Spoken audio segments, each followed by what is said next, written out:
बिस्मिल्लाहिर्रहमानिर्रहीम। आज का हमारा टॉपिक जो है वो ये है कि शब बारात की फजीलत और अहदीस से इसको साबित किया गया है। शब बारात के बारे में अगर कोई शख्स ये कहता है कि ये रात कोई मखसूस नहीं है, इस रात की कोई फजीलत नहीं है, तो उस शख्स की बात को ठुकरा दिया जाएगा, क्योंकि इस रात की अहमियत और फजीलत के बयान में बहुत सारी अहादीस आती हैं।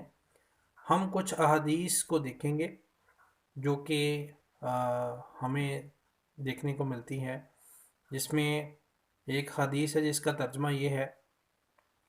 हज़रत अली बिन अबी तालिब से रवायत है, फरमाते हैं हज़रत मोहम्मद सल्लल्लाहु अलैहि वसल्लम ने फरमाया, 15वें शुभान की रात में अल्लाह रब्बुल इज़्ज़त की इबादत करो और उसकी सुबह में रोज़ा रखो।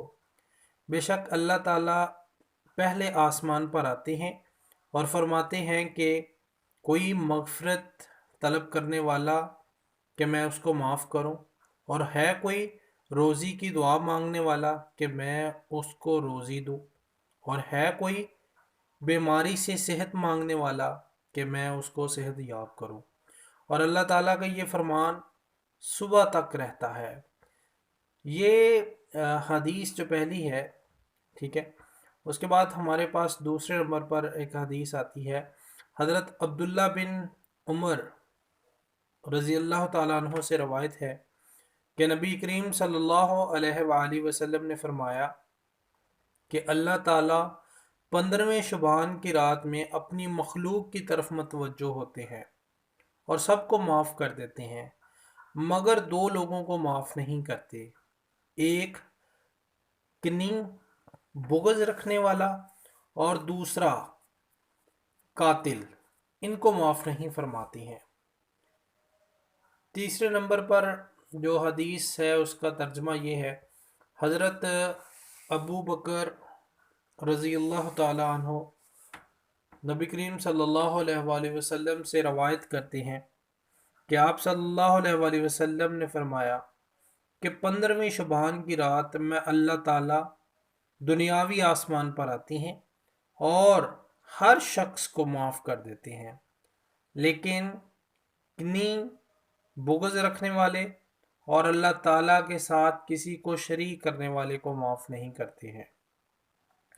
एक और हदीस है जिसमें हज़रत अबू मूसा से रवायत है, इसका तर्जमा वही है जो हज़रत अबू बकर सिद्दीक़ रज़ी अल्लाह ताला अन्हो की रवायत का है।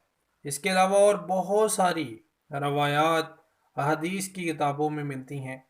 इनका मतलब वही है जो ऊपर की अहदीस में आया है।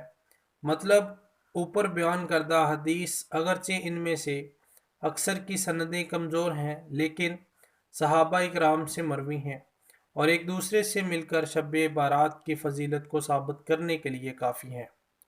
शब बारात में अबादत की तारीख़, जैसा कि आप जान चुके हैं कि ये रात फजीलत वाली है। इस रात में सहाबा इकराम और ताबीन से इबादत करना साबित है। वो हज़रात भी इस रवायत में इबादत करते थे, तो हमें भी इस रात का फ़ायदा उठाना चाहिए और अल्लाह ताला की खूब इबादत करनी चाहिए ताकि अल्लाह ताला हमें माफ़ कर दें। इतनी बात ज़रूर है कि इस रात के लिए कोई इबादत ख़ास नहीं है। जिसका दिल चाहे कुरान शरीफ की तलावत करे, जिसका दिल चाहे नफल नमाज पढ़े। अगर कोई ये कहता है कि इस तरह से इबादत करने या पढ़ने में ज़्यादा सवाब है, तो वो बिल्कुल गलत कहता है। ये एक बुनियाद बात है। शब बरात में कब्रिस्तान जाना, हज़रत आयशा रज़ी अल्लाह ताला अन्हा की रवायत है कि एक रात मैंने नबी करीम सल्लल्लाहु अलैहि वसल्लम को अपने बिस्तर पर नहीं पाया, तो मैं आपकी तलाश में निकल पड़ी। आप जन्नतुल बकी में तशरीफ़ फरमा थे। मुझे देखकर आपने फरमाया, ए आयशा, क्या तुम्हें इस बात का डर है कि अल्लाह और इसके रसूल तुम पर जुल्म करेंगे? मैंने कहा, नहीं ए अल्लाह के रसूल सल्लल्लाहु अलैहि वसल्लम, मुझे लगा कि आप मुझे छोड़कर अपनी किसी दूसरी बीवी के पास चले गए हैं। آپ صلی اللہ علیہ وسلم نے فرمایا کہ 15ویں شبان کی رات میں اللہ تعالیٰ دنیاوی آسمان پر آتے ہیں اور بکری کے بالوں سے زیادہ لوگوں کی مغفرت فرماتے ہیں۔ جیسا کہ حدیث شریف سے معلوم ہوتا ہے کہ آپ صلی اللہ علیہ وآلہ وسلم 15ویں شبان کی رات میں جنت البقیع گئے تھے، تو اس لیے بہت سارے لوگ اس رات میں قبرستان جانے کا اہتمام کرنے لگے ہیں۔ لیکن ان کو یہ بات معلوم ہونی چاہیے کہ اللہ کے نبی صلی اللہ علیہ وآلہ وسلم ساری زندگی میں صرف ایک بار ہی قبرستان تشریف لے گئے تھے، اس لیے ایک دو بار جانے میں کوئی حرج نہیں ہے، لیکن ہر شب برات میں قبرستان جانا اور جانے کو ضروری سمجھنا اور شب برات کا ایک حصہ ماننا، یہ بات احادیث سے ثابت نہیں ہے، ایک نامناسب بات ہے، بدعت ہے۔ اور جہاں تک کہ 15ویں شبان کے روزے کا تعلق ہے، 15ویں شبان کو روزہ رکھنے کے بارے میں صرف ایک روایت حضرت علی رضی اللہ تعالیٰ عنہ کی ملتی ہے کہ 15ویں شبان کو روزہ رکھو، اور وہ بھی ضعیف ہے، جس کو ہم اوپر بیان کر چکے ہیں۔